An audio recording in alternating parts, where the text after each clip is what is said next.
escuta esse. Peraí, deixa eu falar. Mas, porra, meu, deixa eu começar a falar. Deixa eu falar, sabe por quê? Acontece que a comissão não vai ser só essa aqui. A gente vai ter que falar com outros anos também. A formatura não vai ser só nossa. A gente vai ter que se juntar com outros anos pra fazer. Pega nós quatro, vamos atrás do. Eu vou na Gabriela, então. Tiago, suponha que cada ano a gente vai juntar 4 anos para fazer a formatura. Suponha que os 4 anos tenha 4 anos.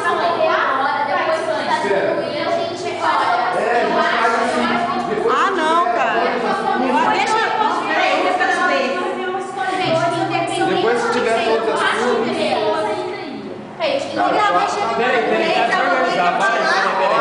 Peraí. Vai você e mais um, por exemplo.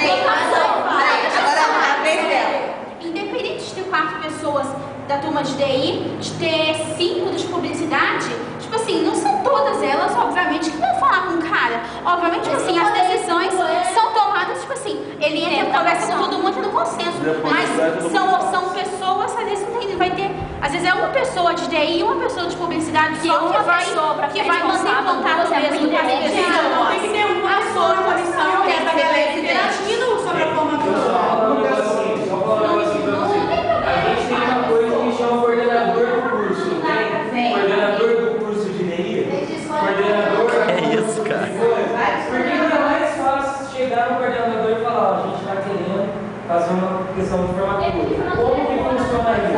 Eu estou falando que é um ponto de referência do coordenador. Beleza, ele pode estar falando com as classes, quem que gostaria de participar da formatura? Só estou dando exemplo. Digamos que do DI inteiro começou lá, só vai funcionar isso que é a nossa turma. Ah tá, digamos que a faculdade ninguém vai fazer nada, só a gente. Precisa, sei que, precisa contratar. Não, vou fazer um churrasco e tal. Entendeu? É isso que eu tô falando. Agora, tipo assim, eu acho que vocês deveriam pensar, ou às vezes quem for participar, o que vocês querem como formatura? Quer tirar foto?